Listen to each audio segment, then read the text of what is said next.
All right, so the latest transfer for Oregon basketball is probably the most proven of the bunch. It's Sean Stewart coming over from Ohio State. He was at Duke before that. He played in 33 games as a freshman, only averaged just over 8 minutes played per game. But last year at Ohio State, he played in 30 games. He started 30 games.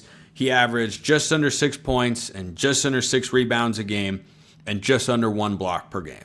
Pretty darn solid production. He is 6'9", 224 pounds. He was a 5-star recruit coming out of high school. He's 63 games of college basketball experience definitely separates him from the rest of Oregon's transfer class because he has played at 2 different Power 5 schools. Remember, in college basketball, it's Power 5 because you got the Big East.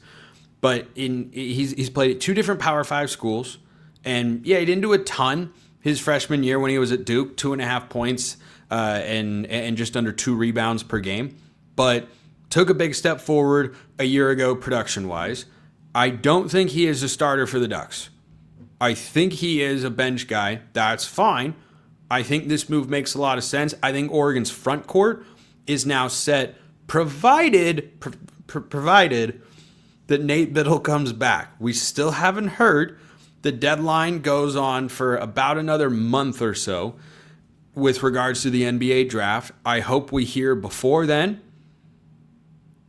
I tend to think Stewart is a good addition. Don't get me wrong. I think there's a lot of sense here, which I'll get to in a moment. This is not someone who I want Oregon to be reliant upon to put him in a starting role and suddenly ask him to do a lot of scoring. That's not what he does. He is a high-energy sort of big who has not made a three-pointer in his career and at the free throw line has never shot better than 53.6%. And this past year at Ohio State was 50%. So, Nate Bittle needs to come back. That just continues to be clear. I don't know that there are other options available out there that could replace what Nate Bittle was. So, let's presume, let's be optimistic for a moment, that Nate Bittle comes back. Your front court, I actually really like. I really do. Because what you have is Nate Bittle and KJ Evans are starting at the 5 and the 4. You have 2 guys that can score at 3 levels of a defense. We'll call Evans 2.5. His mid-range game is a work in progress, as is his 3-point game. But I think that those guys, as your 4 and 5, good offensive front court, great defensive front court. You have brought in Miles Goodman, former 4-star recruit who was at Penn State for 1 year, didn't play a ton. Now you've brought in Sean Stewart, who did play a lot this past season and is a proven commodity. And so your top 3 bigs are going to be the most experienced ones. Evans, Bittle, Stewart, and you slowly work Goodman into the fold and let his, career progression develop over the course of the season, and then he steps into a bigger role the following year. That, I think, makes a whole heck of a lot of sense. But you have got plenty of size. You have got 4 bigs that are 6'9" or taller. I think Goodman is listed 6'10", Stewart 6'9", KJ Evans is about 6'8", 6'9", and plays, I think, a lot longer than that. Nate Bittle is every inch of 7 feet tall and plays taller than that. So I think that front court can be really, really good at both ends of the floor. Your back court, there's a question mark in there somewhere. You have Jackson Shelstad confirmed to be coming back. That's great. Shelstad is awesome. And I hope he stays for 4 years as a Duck. He's going into year 3. Pretty big expectations. I had big expectations for him last year. He lived up to them. He was really good. He actually got better in conference play. It's typically the other way around. But Oregon played a tough non-conference slate. They were, of course, unbeaten in that stretch. They got to Big Ten play, and Shelstad played a lot better. So that was a great thing to see, and I expect big things from him next year at the point guard spot. It looks to me like Devon Pryor, the small forward transfer from Texas, is likely your starting small forward. He averaged like 3 points a game last year. I think he has 1 career game scoring double digits. High upside. Not really sure where the floor is at if you ask him to start. But what I like about this Sean Stewart edition is I know what I am getting. And that is Supreme Cook round 2. I'm here for that. Now, Supreme Cook, who came in from Georgetown and a lower level school before that in his career, prior to his one season with the Ducks, he saw his role diminish as the year went on. I don't entirely know why. I think it had to do with his defense. He's a good rebounder. He's an energy big. And that is what, when you read the scouting report, watch the highlights for Sean Stewart, who had a really good game against the Ducks when they played the Buckeyes in Columbus this year. He is an energy big. He was a 5-star coming out of high school because he is 6'9", 220. He is physical, and he is an athlete. He is not a shooter. He's not a huge scorer, but he is going to come in, work hard, and based on the numbers I've seen compared to what Supreme Cooks were, he's probably a little bit of a better shot blocker there.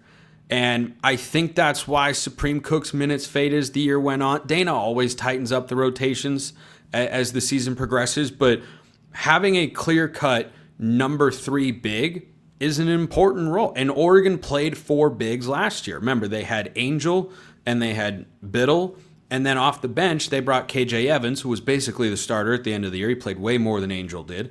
And they had Supreme Cook. So I think you have your rotation of 4 bigs, and I thought Dana's rotation of the front court guys last year was masterful from the non-conference slate all the way through to the NCAA tournament that unfortunately ended in the round of 32. But Sean Stewart, I think, has a higher ceiling than Supreme Cook because he's proven it at the Big Ten level. 30-game starter last year for the Buckeyes. And, every now and then he can score in double figures. If he really gets some quality looks or works hard on the offensive glass. Like, I think he's somebody that can just come in and provide that sort of spark. But I don't get the sense, looking at his numbers and the production he gave Ohio State last year, he ever feels like he needs the ball. I think he's a guy who works to get his own offense. He doesn't, need somebody like certainly, working the pick and roll game. Any big is going to get easy shots like that off of passes from guys like Jackson Shellstad. But I think that for Stewart, this move makes plenty of sense. The reason I said I'm not in love with it is because it just further solidifies in my mind Nate Bittle has to return. I think he will. I think he will. I hope that he will. I like the Stewart edition. If Bittle changes his mind, though, and your starting front court is Sean Stewart and KJ Evans, now you kind of have a problem because Bittle is a 3-point shooter. Bittle is a high-end volume scorer who, what do you have against Washington in the regular season finale? Like 36 points or something like that in Seattle? Stewart is not able to give you that. He does not have the offensive repertoire. He could take a step forward, probably not going to do that. So I like the way he could rotate into the fold. I think it is a good move, a logical move for Dana Altman and the Ducks. But the next big piece of news, unless they can find a proven transfer guard / wing, kind of a TJ Bamba type, Oregon could be done in the portal. They've added 4 guys, Pryor and Goodman, and now Stewart, and then TK Simpkins, the Elon transfer, who was an all-conference performer there at 18 points a game. They could be done. They could very well be done. I think that is contingent upon how much they like the combination of Des Lindsey, who's a JUCO guy that got hurt and missed basically all last season, and Jamari Phillips, who's a freshman, one-time Arizona commit, played a little early on last year, didn't play for most of the season. Could be Keyshawn Bartholomew, which is a role you got to fill. Someone's got to score those points. But, at some point I'll do a segment here on the show, like where does Oregon's scoring come from last year? Even if you have Bittle back, there's a void. And I think Stewart fills the Supreme Cook hole left on the roster from last year. The other one, I still have some questions. But overall, I like this move. I like Stewart, high-end, energy and motor sort of guy. Those are guys that Dana really likes. So I think that fits with the Ducks. Appreciate everyone listening. I will see you next time. And until then, hope you have a wonderful rest of your day. And go Ducks.